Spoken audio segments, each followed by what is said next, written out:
अस्सलामुअलैकुम student, how are you? I hope you be fine. Student, poem हम आज lecture number 2 कर रहे हैं। पोएम है the vanishing village, composed bye RS. Thomas. और इस पोएम के जो लेक्चर 1 में मैंने इसके जो डिफ़िकल्ट वर्ड्स हैं और बाकी जो पोएम है उसको एक्सप्लेन किया है। आज के लेक्चर नंबर 2 में इस पोएम के बारे में जो लेक्चर नंबर 2 है उसमें मैं आपको इसके जो एक्सपेक्टेड क्वेश्चंस हैं और what happened in this poem in real उसको मैं डिस्कस करूँगा।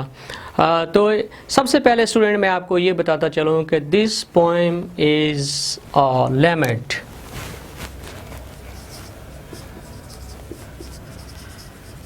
Poem is a lament. ये एक लैमेंट है, ये एक यूँ कह लें कि सैड सॉन्ग है।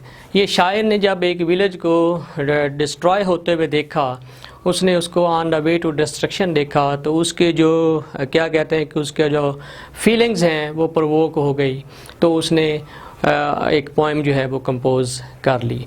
और इसमें ये लैमेंट कर रहा है, ये वावेला कर रहा है, वो बीवेल कर रहा है, वो रो रहा है कि ये जो गाँव है उसको ये इस तरह नहीं होना चाहिए, उसको इस तरह डिस्ट्रॉय नहीं होना चाहिए, उसको ख़राब नहीं होना चाहिए।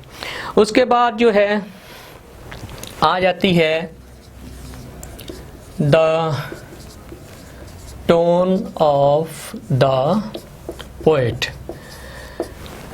The tone of the poet is very sad.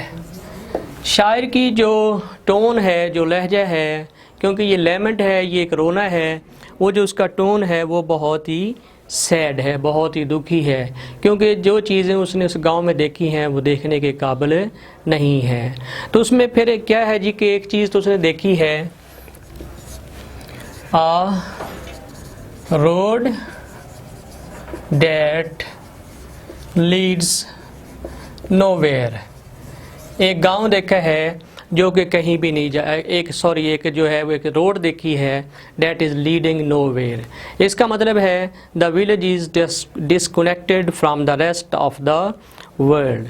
फिर उसने एक बात की है जी लास्ट नंबर 2 पे, last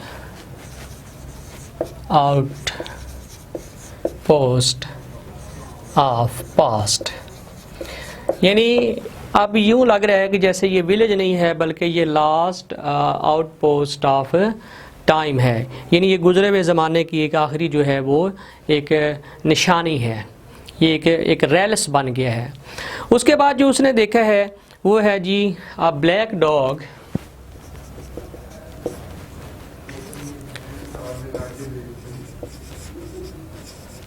black dog cracking his fleas. यानी एक उस गांव में एक ब्लैक डॉग है जो कि धूप में बैठकर अपने जो फ्लीज हैं, अपने जो ब्लड सकिंग इंसेक्ट्स हैं, उनको जो है वो मार रहा है। तो उसके बाद है जी ये सारा कुछ क्यों हुआ है, नंबर 3 पे, इट ऑल हैपेंड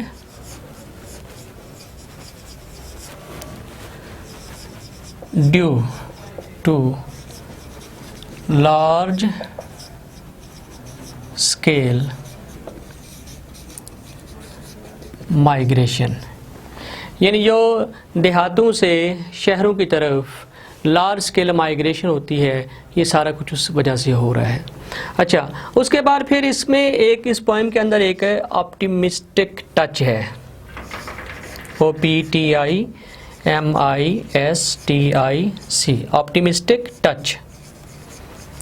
ठीक है, यूँ कह लें कि आ रे ऑफ होप, यानी उम्मीद की एक किरण है। अब वो उम्मीद की किरण क्या है, that is in the form of a girl. वो एक लड़की है, a girl that is moving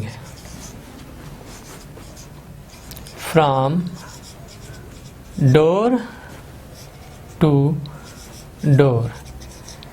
ठीक है, अब वो लड़की क्या कर रही है, she is she is trying to bring back the vanishing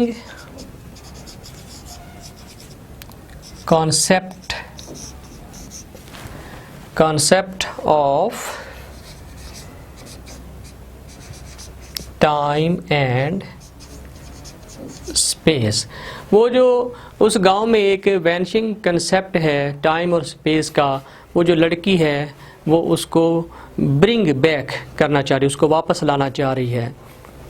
और इसके साथ ही मैं आपको बताता जाऊं कि एक और बात इस पोएम के अंदर की गई है वो मैं नंबर 5 पे रख लेता हूं। इसको नंबर 5 पे क्या है कि इम्पोर्टेंस ऑफ विलेज।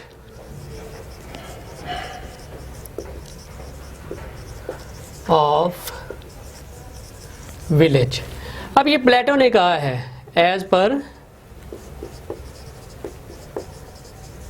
प्लेटो के अफलातून के मुताबिक, as per Plato, village is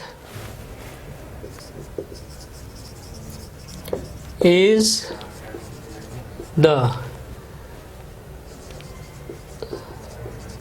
central unit of this vast world।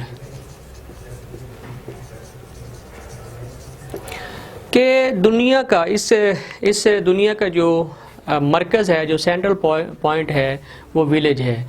लिहाजा अगर दुनिया को बचाना है, इस वसी और इस दुनिया को कायम रखना है, तो फिर हमें प्लेटो की जो थ्योरी है, प्लेटो की जो थिंकिंग है, उस पे अमल करना होगा। And we have to save the village. हमें जो गांव है, जो देहात है, उसको बचाना होगा। तो स्टूडेंट, उम्मीद है कि ये आज का लेक्चर आपको अच्छा लगा होगा, पसंद आया होगा। इजाज़त दीजिए, अल्लाह हाफिज़।